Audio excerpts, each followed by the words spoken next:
The grand ballroom of the U.S. Capitol was alive with the quiet murmur of powerful voices, diplomats and world leaders mingling under the soft glow of chandeliers. It was the perfect setting for one of the most critical diplomatic summits in recent history. In the room stood President Ibrahim Traoré, the young, determined leader of Burkina Faso, a country on the front lines of political turmoil and internal conflict. His eyes, always calculating, were locked on the podium at the front of the room. The person he had come to see was about to speak, Jasmine Crockett, a rising star in American politics, known for her impassioned speeches and ability to sway even the most hardened of critics. The air in the room was thick with anticipation. It was more than just a diplomatic summit, it was a turning point. Relations between the U.S. and African nations were at a crossroads, and the world was watching closely to see what direction it would take. Jasmine, at just 38, had become the face of a new wave of American leadership, one that emphasized inclusivity, global unity, and social justice. Her speech, promised to be groundbreaking, had already caused ripples in the media. Yet, no one knew just how much of an impact it would have. As Jasmine took the stage, the crowd fell silent.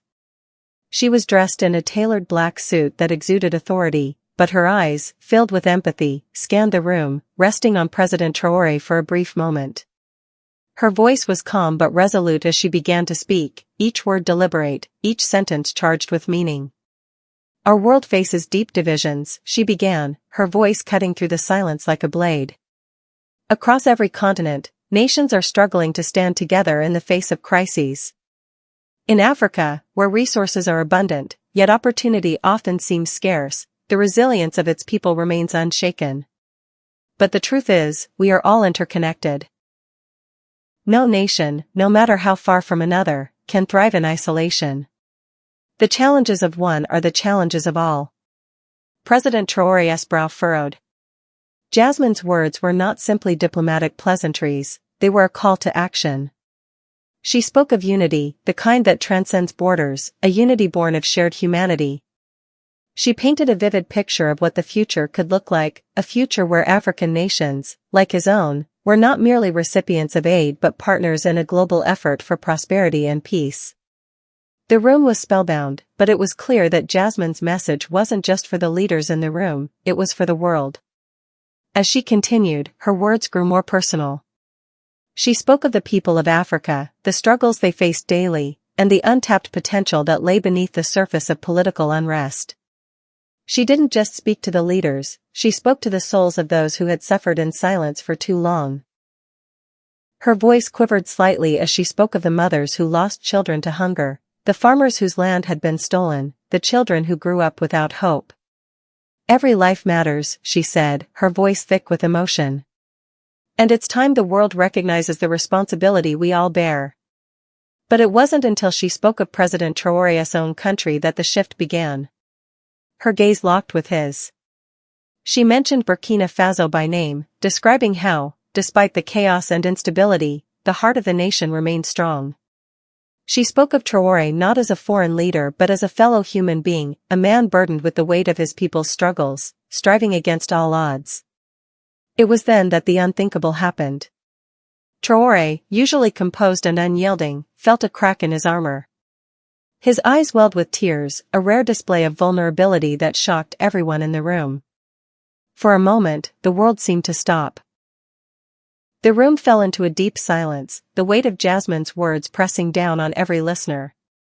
In that instant, no one saw a president or a politician. They saw a man, a father, a leader who carried the pain of an entire nation on his shoulders. Jasmine's words had broken through the carefully constructed walls he had built around himself. The impact of her speech would go on to reverberate far beyond that room. But in that single moment, as the president wiped away his tears, the course of international relations had already begun to shift. The silence in the room felt suffocating, as if the weight of the moment had crushed the very air itself. For a brief second, the eyes of every leader, every diplomat, and every journalist were focused on President Traoré, whose tears told a story that words could not. His carefully controlled composure had faltered, revealing the deep emotional toll his presidency had taken on him. The eyes of the world, particularly those in the room, were on Jasmine Crockett now. Her words had done what no amount of policy talks or agreements could. She had reached the heart of the man behind the title. Jasmine stood at the podium, her gaze never wavering from the president. She knew what she had just done, but she wasn't afraid of the power her speech carried. She had spent years in the trenches of politics, fighting for the rights of marginalized people, and today, she had used the platform not just to talk about policy, but to move people. But even she hadn't expected this kind of reaction. The room slowly came back to life, but it wasn't business as usual. Whispers spread like wildfire, diplomats exchanging glances, trying to process what they had just witnessed. The cameras clicked and buzzed, capturing every angle of Traoré's emotional moment. In that silence, Jasmine could feel the shift happening in the room, and she knew that nothing would ever be the same. After a few moments, President Traoré wiped his eyes, regaining his composure, but his expression had changed. There was a softness in his gaze, a vulnerability that was rare for a leader in his position. He nodded toward Jasmine, acknowledging the depth of her message without saying a word. It was a gesture of understanding, a silent acknowledgement of the power of empathy in politics. In a room full of world leaders, where power and prestige usually reign supreme, Jasmine had reminded everyone of something more fundamental: humanity. The summit continued, but the atmosphere had shifted. The typical exchange of policies and diplomatic niceties was replaced with a deeper conversation, one that wasn't just about the practicalities of trade and foreign aid, but about the shared responsibility between nations to protect the lives and futures of their citizens. Jasmine's words had taken the summit out of the realm of statistics and strategies and into the realm of true human connection. It wasn't just about fixing a broken system, it was about healing wounds. As the summit unfolded over the next few days, it became clear that the ripple effects of Jasmine's speech would be felt long after the event itself. World leaders, many of whom had been skeptical of any genuine shift in foreign policy, began to speak openly about the need for a more compassionate, human-centered approach to diplomacy. African leaders, in particular, voiced their support for Jasmine's vision of global solidarity. President Traoré, despite his initial emotional reaction, spoke later that evening at a private dinner with Jasmine, telling her, "You've done more for our future than any speech I've ever heard." But outside the walls of the capital, the effects were even more profound. News outlets from around the globe began to cover the summit with a new intensity, framing it as the turning point in international relations. The moment when political leaders put aside the cold calculations of power and embraced the hard truths of human suffering and hope. The story of President Traoré's tears spread like wildfire, drawing attention to the plight of African nations and the need for real change in the way the world engaged with them. Jasmine's phone didn't stop ringing for days. She was invited onto talk shows, and political commentators couldn't stop discussing her speech. Many speculated about whether it was just a fleeting moment of emotion or if it could indeed lead to lasting change. In the days that followed, calls for reform in U.S. foreign policy grew louder. There were whispers of a new movement within the halls of Congress, one that advocated for a shift in global priorities, away from transactional relationships and toward one based on empathy, equality, and shared futures. Despite the growing buzz, Jasmine knew that this was just the beginning. Her speech had sparked something far greater than a diplomatic breakthrough. It had sparked a global conversation about what it meant to be human, to lead with compassion, and to embrace the common struggles that bound people together, no matter where they came from. But the true test was yet to come. How would world leaders act on the emotion they had witnessed? Would it be enough to bring about lasting change, or would it be forgotten in the wake of policy debates and geopolitical maneuvering? Jasmine was determined to see it through. She had shaken the foundations of global diplomacy with a single speech, but now she would have to use that momentum to turn words into actions, and that, as she well knew, would be the hardest part. The days that followed the summit were a whirlwind for Jasmine Crockett. Every morning, she was greeted with an avalanche of media requests, calls from foreign diplomats, and inquiries from colleagues who had witnessed the profound shift in the room. The political atmosphere had irrevocably changed, and Jasmine found herself at the epicenter of it all. But as the spotlight intensified, so did the weight of responsibility on her shoulders. She wasn't just a rising star anymore, she was a symbol of what a new era in global diplomacy could look like. Despite the newfound attention, Jasmine remained focused. She knew that public sentiment was only the first hurdle. Real change came when people moved beyond their emotions and committed to action. The summit had started a conversation, but now it was up to her to ensure that conversation didn't fade into a forgotten moment in history. She began scheduling meetings with key lawmakers, policy influencers, and international aid organizations. Her message was clear: the U.S. had a moral obligation to lead with compassion in foreign policy, especially when it came to Africa. Meanwhile, President Traoré, now a man visibly transformed, began to speak about the summit with newfound optimism. His tearful reaction to Jasmine's speech had sent shockwaves across the globe, but in private, he had opened up to Jasmine about the struggles his country faced, struggles that weren't easily fixed by foreign aid alone. Traoré was no longer just the face of Burkina Faso, he was a leader seeking to change the narrative of how Africa was perceived on the world stage. He was ready to challenge the traditional dynamics of international diplomacy, but only if he had partners who understood the real needs of the people he governed. It wasn't long before a series of meetings were arranged between Jasmine, President Traoré, and a handful of other African leaders. The plan was simple yet ambitious. They would push for a shift in U.S. foreign policy, one that prioritized long-term partnerships over short-term aid. Jasmine knew it was a bold move, one that would ruffle the feathers of many in Washington. After all, the U.S. had long been accustomed to viewing its relationships with African nations as transactional, with aid being handed out in exchange for political influence or strategic alliances. But Jasmine had a vision that transcended the politics of the moment. She envisioned a future where nations worked together not because they had to, but because they genuinely wanted to help one another thrive. To her, that meant moving away from the paternalistic approach of aid and toward a model of empowerment, helping African nations build sustainable economies, invest in education, and establish healthcare systems that didn't rely on external donations. She made her case to Congress with the same passion and conviction that had captured the attention of President Traoré. Her speech in the Capitol, a month after the summit, was even more powerful than the first. She laid out a roadmap for a new foreign policy, one that focused on economic development, technological collaboration, and cultural exchange. It was a policy grounded in mutual respect, one that sought to acknowledge the agency and capabilities of African nations rather than their vulnerabilities. As Jasmine's movement gained traction, so did the pushback. Powerful lobbyists, corporate interests, and conservative factions in the U.S. government raised alarms. They claimed that Jasmine's proposal to shift U.S. foreign policy to a more collaborative model would drain the country's resources, embolden adversaries, and undermine national security. They argued that aid to Africa, while important, had always been a tool of influence, and any attempt to restructure it was naive, at best, and dangerous, at worst. Yet Jasmine, undeterred, kept pushing forward. She wasn't just fighting for policy change, she was fighting for a moral awakening in global leadership. For her, it wasn't about the political games being played in Washington.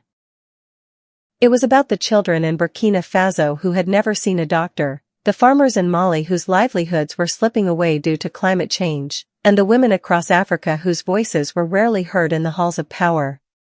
The summit in Washington had been a catalyst, yes, but Jasmine knew that real change would come from grassroots movements, from the people. She was tireless in her outreach, connecting with activists in Africa, meeting with community leaders, and organizing international conferences where everyday citizens could share their stories. Jasmine believed that if enough people saw the truth, saw the potential of what these partnerships could accomplish, then the policies would follow. Through her tireless efforts, Jasmine and President Traoré soon found themselves on the same page, a vision for a new world order, where dignity, equity, and cooperation were the driving forces behind global diplomacy. But they weren't naive. They knew it would take years, maybe even decades, to dismantle the deeply entrenched systems of power. But the spark had been ignited, and both of them were committed to seeing it through. Months passed since the summit in Washington, and the reverberations of Jasmine Crockett's speech had turned into something far greater than she had anticipated. The global conversation around diplomacy, aid, and international relations had shifted. It wasn't just about her words anymore, it was about the policies that were slowly, but surely, beginning to follow. Yet, the path to actualizing her vision was still fraught with challenges. The first breakthrough came in the form of a bipartisan bill introduced in the U.S. Congress, an unexpected move given the previous resistance to her ideas. Titled the Global Partnership for Prosperity Act, it was a direct result of the summit's influence and the discussions that had followed. The bill sought to overhaul U.S. foreign policy, shifting the focus from mere humanitarian aid to long-term development projects in partnership with African nations. It called for increased investments in education, infrastructure, healthcare, and technology. The plan wasn't just about providing aid, it was about creating sustainable, self-sufficient economies in African countries that could stand on their own 2 feet. Jasmine couldn't help but feel a rush of excitement when she first heard about the bill. But as she read the details, a sense of unease began to creep in. The bill had been watered down in ways that were deeply concerning. The focus on empowerment was there, but so were provisions that made it clear that U.S. interests would still be prioritized above all else. Some sections of the bill still treated African nations as recipients of aid, rather than equal partners. Jasmine realized that the road to true change was far more complex than she had initially thought. One of the key compromises in the bill was the emphasis on military cooperation. The legislation allocated significant funding for U.S. military presence in certain African nations, citing security concerns about terrorism and regional instability. While Jasmine understood the necessity of addressing security issues, she couldn't help but feel that the bill had been hijacked by military-industrial interests, who had long used Africa as a battleground for global influence. The question, for her, became clear: could she support a bill that, on one hand, advocated for economic cooperation but, on the other, continued the cycle of militarization? Jasmine decided to take her concerns directly to President Traoré. Over the past several months, their relationship had grown into a close partnership, one that transcended politics and was grounded in a shared commitment to a brighter, more equitable future. They met in a quiet conference room in New York, away from the media frenzy, to discuss the bill. Traoré, too, was torn. He knew that U.S. involvement in Africa's security issues was unavoidable, but he was adamant that military presence should not be a justification for undermining Africa's sovereignty or diverting attention from the economic development initiatives that truly mattered. "This bill is a step forward," he told Jasmine, his voice heavy with thought. "But we must ensure it doesn't become another form of control, another way to shape our future without truly considering our needs." Jasmine nodded, understanding the weight of his words. They both knew that the language of the bill, as it stood, was problematic. And while it had the potential to bring about the change they both envisioned, it was clear that it wasn't quite there yet. They needed to fight for the true essence of what they had discussed at the summit: collaboration, mutual respect, and empowerment. Determined to push the bill in the right direction, Jasmine took to the floor of Congress once more. This time, she wasn't alone.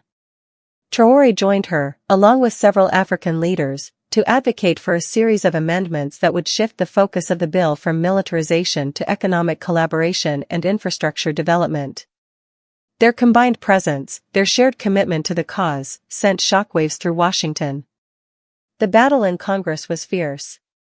Opposition from those who favored a more militarized approach to foreign policy was intense. They argued that security issues in Africa, from terrorism to political instability, required a significant U.S. military presence. But Jasmine and Traoré didn't back down. They worked tirelessly, building a coalition of like-minded legislators and pushing for the changes that were needed. They made it clear that this was a moment for the U.S. to lead with strength, not through force, but through partnership. Finally, after weeks of intense debate, a revised version of the bill was passed. It was far from perfect, but it was a victory nonetheless. The military provisions were scaled back, and funding for economic development initiatives was significantly increased. The bill now included commitments to support African-led initiatives in areas like healthcare, education, and clean energy. It wasn't the comprehensive vision that Jasmine had originally hoped for, but it was a step forward, a tangible victory in the long battle for a more equitable global future. When the bill passed, Jasmine couldn't help but feel a mixture of triumph and exhaustion. She had seen the power of words in that initial speech, and now, she had seen the power of perseverance in turning those words into a.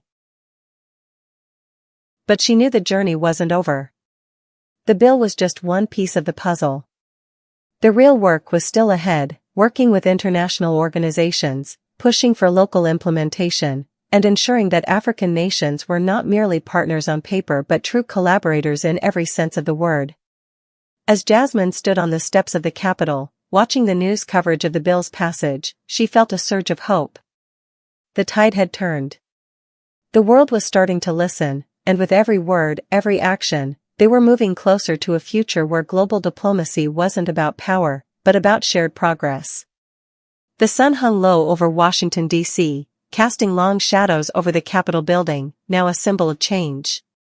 Jasmine Crockett stood at the balcony of her office, looking out over the city she had spent her entire life fighting to improve. It had been a year since the summit with President Traoré, and the passage of the Global Partnership for Prosperity Act was a milestone in a journey she knew was only just beginning. But this was a moment for reflection, for understanding the weight of the work that had been done, and the work that remained. Over the past months, Jasmine had watched the ripple effects of her speech manifest in ways she had never anticipated. While the passage of the revised bill had been a monumental victory, it was clear that much of the world still saw Africa through the lens of aid rather than empowerment. The media buzz had slowly faded, and the world's attention had shifted to the next crisis. But for Jasmine, the vision of a truly equitable global partnership was always at the forefront of her mind. There were still too many voices left unheard, too many systemic barriers to be dismantled, and too many alliances to be forged to ensure that real, lasting change occurred. Her thoughts were interrupted when her phone rang. It was President Traoré. He had become more than a colleague over the past year, he had become a friend, a partner in a movement that was larger than either of them. Their calls had become routine, filled with updates on their respective countries' progress and the ongoing efforts to secure sustainable economic policies in Africa. But today's call was different. Jasmine, Traoré said, his voice tinged with excitement. I have some news. We've just signed a major agreement with several international companies to invest in renewable energy projects in Burkina Faso. This is the kind of partnership we've been talking about, the kind that doesn't come with strings attached. Jasmine's heart soared. She had always known that one of the most important elements of African empowerment was the ability to lead in the global fight against climate change. Africa, though disproportionately affected by environmental degradation, had the potential to be a leader in renewable energy innovation. This agreement wasn't just a breakthrough for Burkina Faso, it was a victory for every nation that had been fighting for a future free from the shackles of dependency. That's incredible, Ibrahim, Jasmine replied, her voice full of pride. This is the future we've been working toward. Your leadership is inspiring. As their conversation continued, Jasmine reflected on how far they had come. The days of top-down aid were slowly being replaced by collaborative, mutually beneficial partnerships. The ripple effect of their initial summit had led to a new understanding of what it meant to build relationships between nations. No longer was the U.S. merely a donor to Africa's needs, it was a partner, a collaborator in creating a shared future. The framework they had fought for, where African nations were treated as equals in the global arena, was beginning to take shape. But there was still much work to be done.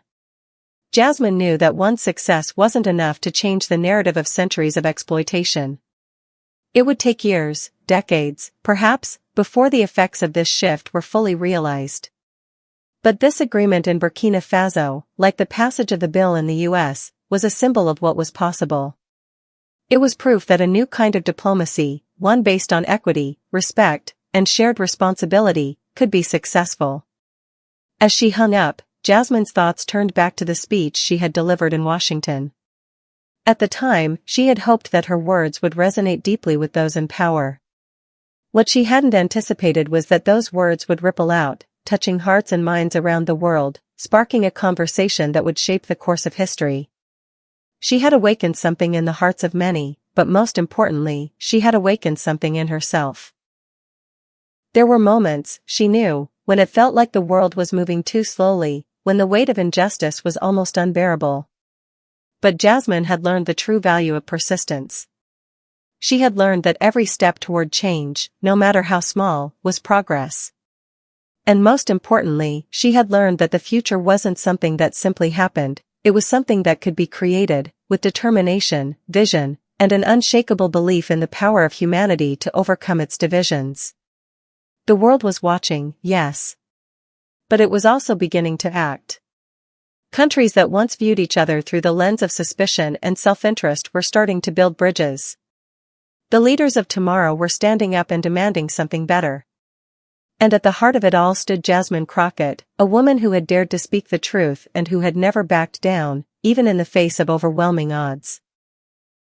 As Jasmine looked out at the Capitol, now bathed in the warm glow of the setting sun, she felt an overwhelming sense of peace. The seeds of change had been planted. The work was far from over, but the foundation had been laid. And she, along with her partners like President Traoré, would continue to push, to strive, and to lead with hope until the world was as it should be, united, compassionate, and determined to build a future for all.